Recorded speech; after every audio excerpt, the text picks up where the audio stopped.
યાદ રાખજો. આવર્તન ઉદાહરણ સાથે સમજાવો. આવર્તન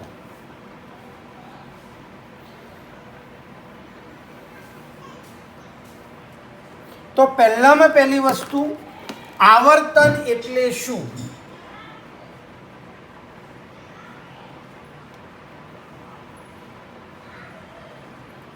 આવર્તન એટલે શું? ઉદાહરણ સાથે સમજાવો. આ ખાસ સમજો. તો વનસ્પતિના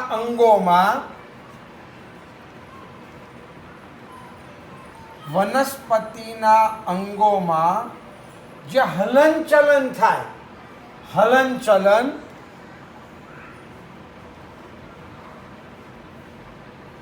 બાહ્ય અને સદિશીય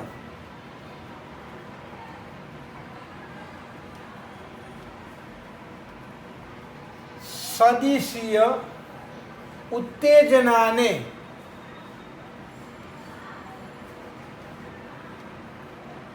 અનુરૂપ થાય, એટલે ઉત્તેજનાને અનુરૂપ દર્શાવાય તેને આવર્તન કહે છે.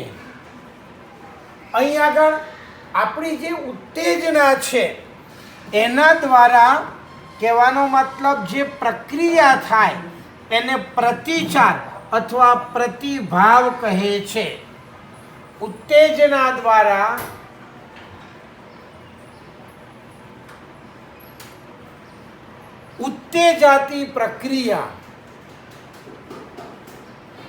ઉત્તેજાતી પ્રક્રિયાને પ્રતિચાર અથવા પ્રતિભાવ કહે છે. પ્રતિભાવ કહે છે. યાદ રાખજો. અહીં આગળ વનસ્પતિ છે એના અંગોની વૃદ્ધિ છે એ ઉત્તેજના પ્રેરિત હોય અને જે ઉત્તેજના હોય એની દિશા તરફ હોય, એટલે વનસ્પતિના અંગોની વૃદ્ધિ અહીંયા વનસ્પતિના અંગોની વૃદ્ધિ ઉત્તેજનાની દિશામાં હોય, એની દિશામાં હોય તો એને ધન આવર્તન કહેવાય. હોય તો ધન આવર્તન, અને વિરુદ્ધ દિશામાં હોય, ઉત્તેજનાની વિરુદ્ધ દિશામાં હોય, વિરુદ્ધ દિશામાં હોય તો ઋણ આવર્તન કહે છે. યાદ રાખજો. આના આધારે એના MCQ સવાલ પણ આવે છે. હવે સવાલ થાય, સાહેબ ઉત્તેજના પ્રેરતા પરિબળો કયા કયા? તો ઉત્તેજના પ્રેરતા પરિબળો, પહેલા ઉત્તેજના હાના લીધે થાય, એટલે પ્રેરતા ઉત્તેજના પ્રેરતા પરિબળો કયા? કે શાના લીધે ઉત્તેજના થાય? તો એક પ્રકાશના લીધે થાય, એટલે પ્રકાશ. પછી ગુરુત્વાકર્ષણ,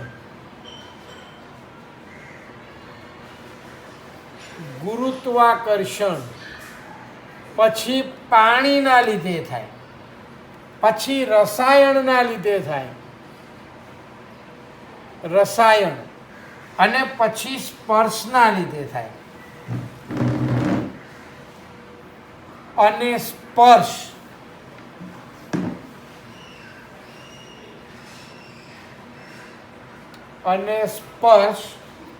ઉત્તેજના પ્રેરતા સામાન્ય પરિબળો છે. અને સ્પર્શ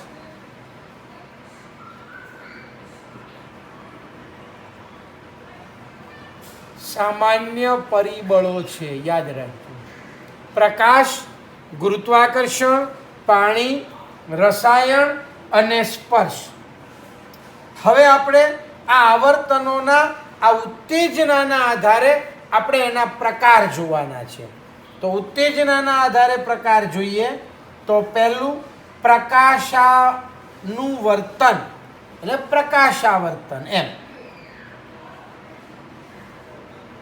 એક પ્રકાશાનું વર્તન,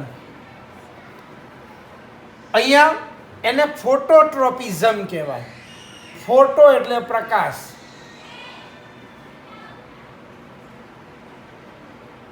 ફોટોટ્રોપિઝમ. તો યાદ રાખજો. તો પ્રકાશની પ્રતિક્રિયા રૂપે એટલે પ્રકાશના લીધે વનસ્પતિના અંગોમાં જે હલનચલન થાય એને પ્રકાશાનું વર્તન કહે છે. તો પ્રકાશની પ્રતિક્રિયા રૂપે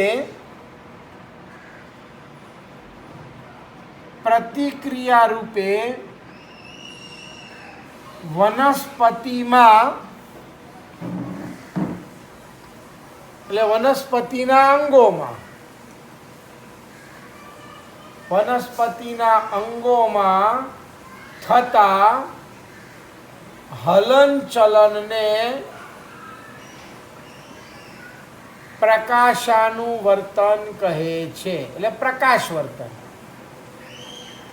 પ્રકાશાનું વર્તન કહે છે. તો આપણે હમણાં જ તમને પેલી પ્રવૃત્તિ જોઈ કે આપણે કોઈ પણ છોડ હોય, સૂર્યપ્રકાશ મળે એટલે એની વૃદ્ધિ થાય, અને એ વૃદ્ધિ થાય એટલે એની જે ડાળી છે, પ્રરોહ છે, પ્રકાંડ છે એ ઉપર ઉપર જાય અને એના મૂળ છે એ નીચે નીચે જાય. એટલે ખાસ યાદ રાખજો, આ MCQમાં પણ પૂછાય કે મૂળ તંત્ર એને ઋણ પ્રકાશાનું વર્તન કહેવાય અને પ્રકાંડ એને ધન પ્રકાશાનું વર્તન દર્શાવે છે. અહીંયા ઉદાહરણ તો વનસ્પતિનું મૂળ તંત્ર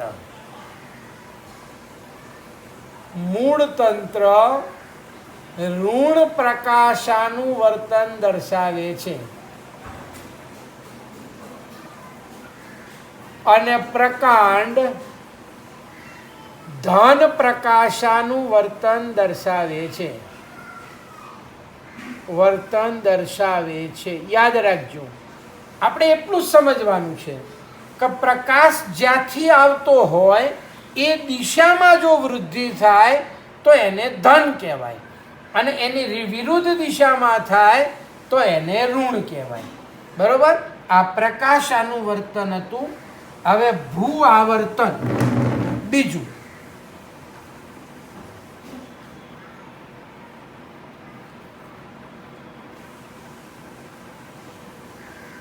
ભૂ આવર્તનમાં એનાથી ઊંધું થઈ જાય. આ બીજું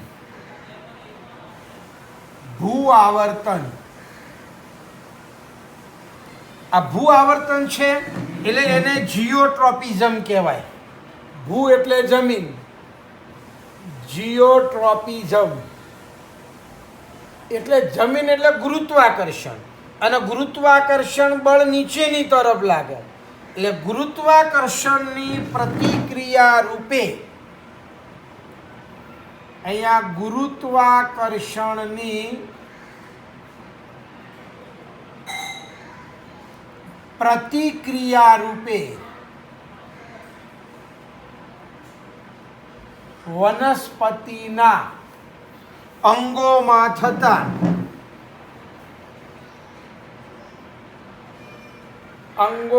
થતા હલનચલનને ભૂ આવર્તન કહે છે. યાદ રાખજો. હવે અહીંયા ઉદાહરણ અહીંયા બદલાઈ ગયું. અહીં આગળ યાદ રાખજો, મૂળ નીચેની તરફ જાય એટલે ગુરુત્વાકર્ષણની દિશામાં ગયું તો એને મૂળને ધન ભૂ આવર્તન કહેવાય, અને પ્રકાંડ ઉપરની તરફ જાય એટલે વિરુદ્ધ દિશામાં ગયું એટલે અહીંયા પ્રકાંડને ઋણ ભૂ આવર્તન કહેવાય. ને યાદ રાખજો, આ મૂળ તંત્ર, આ જે મૂળ તંત્ર છે એ ધન ભૂ આવર્તન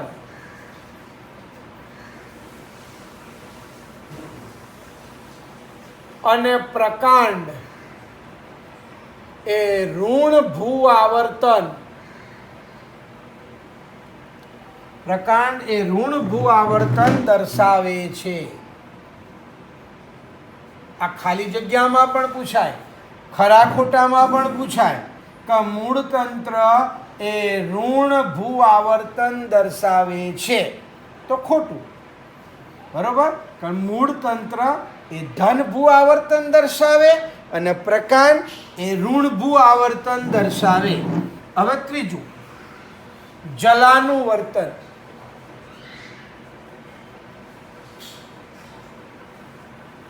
એટલે જલાનું વર્તન તો યાદ રાખજો, જલ એટલે પાણી, એને હાઇડ્રોટ્રોપિઝમ કહેવાય.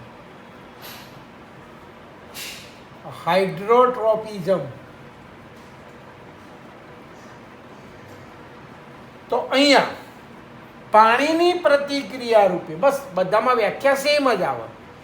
અહીંયા જેમ આપણે પ્રકાશની પ્રતિક્રિયા રૂપે વનસ્પતિના અંગોમાં થતું હલનચલન, અહીંયા ગુરુત્વાકર્ષણની પ્રતિક્રિયા રૂપે વનસ્પતિના અંગોમાં થતું હલનચલન, એમ જલાનું વર્તન, જલ એટલે પાણી, તો પાણીની પ્રતિક્રિયા રૂપે, પાણીની પ્રતિક્રિયા રૂપે વનસ્પતિ અંગોમાં થતા હલનચલનને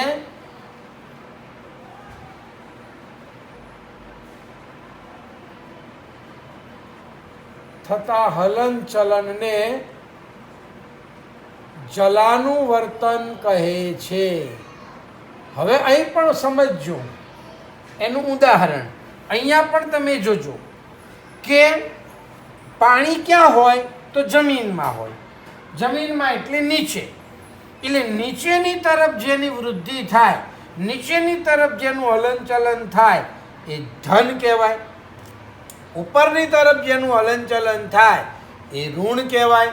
એટલે અહીંયા પણ આ જે મૂળ તંત્ર છે, આ મૂળ તંત્ર ધન જલાનું વર્તન અને પ્રકાંડ છે એ ઋણ જલાનું વર્તન દર્શાવે છે.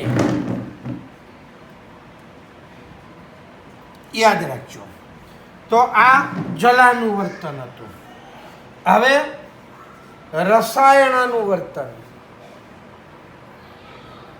ચોથું.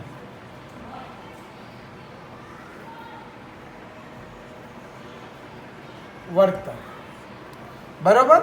રસાયણનું વર્તન એને ક્રીમોટ્રોપિઝમ કહેવાય. ક્રીમો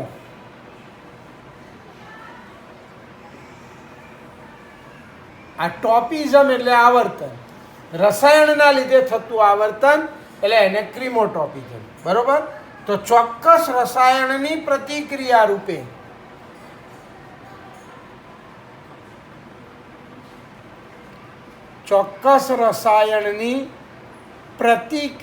રૂપે વનસ્પતિ અંગોમાં થતા હલનચલનને રસાયણનું વર્તન કહે છે. યાદ રાખજો. એના ઉદાહરણ આપણે જોઈએ તો ફલનની પ્રક્રિયા થાય, તો આ ફલનની પ્રક્રિયાની અંદર આખી પરાગ નલિકા, આ પરાગ નલિકાની અંદર પરાગવાહિની બને અને આ પરાગવાહિનીમાં અંડક છે એ પરાગવાહિની તરફ જાય અને ત્યાં અંડકમાંથી ફલિતાંડ બને અને ફલિતાંડમાંથી પછી ધીરે ધીરે ફળ બને અને એની વૃદ્ધિ થાય. આને રસાયણનું વર્તન કહે છે. તો ઉદાહરણ તરીકે અહીંયા ફલનની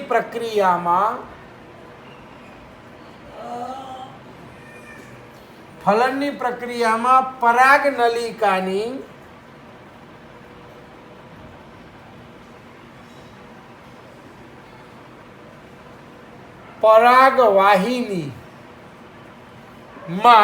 પરાગવાહિનીમાં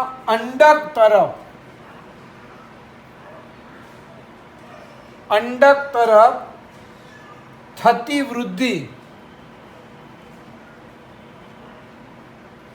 વૃદ્ધિને અહીંયા રસાયણાનુવર્તન કહે છે.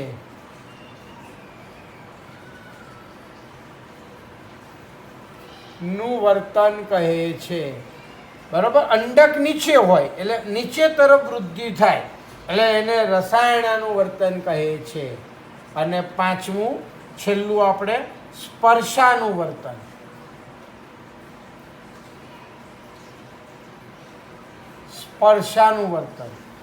અને આ સ્પર્શ એટલે એને થિગ્મો કહેવાય, એટલે થિગ્મોટ્રોપિઝમ.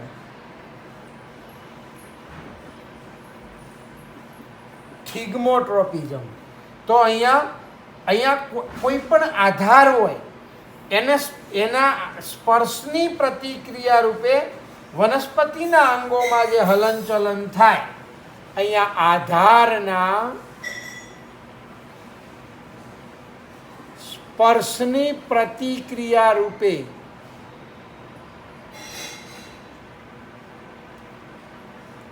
વનસ્પતિ અંગોમાં થતા હલનચલનને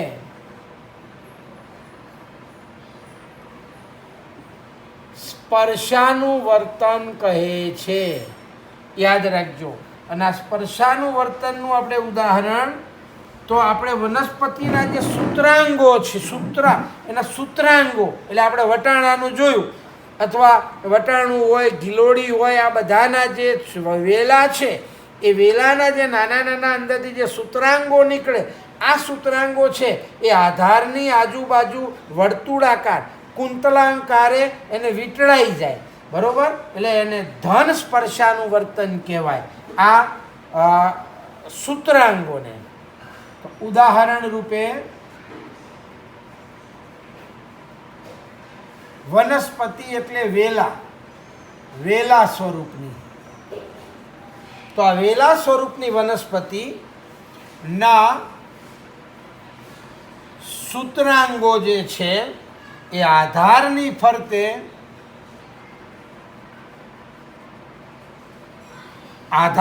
ફરતે કુંતલાકારે અથવા વર્તુળાકાર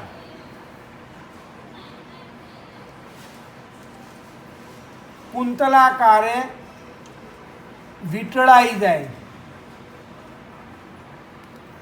તો કુંતલાકારે વીંટળાય છે.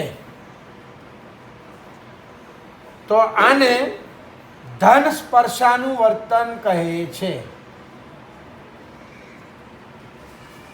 તેને ધન સ્પર્શાનુવર્તન કહે છે. એટલે અહીંયા આગળ આવર્તનો કેટલા? તો 5. યાદ રાખજો. પ્રકાશાનુવર્તન, પ્રકાશના લીધે જે હલનચલન થાય. ભૂ આવર્તન, ગુરુત્વાકર્ષણના લીધે જે હલનચલન થાય.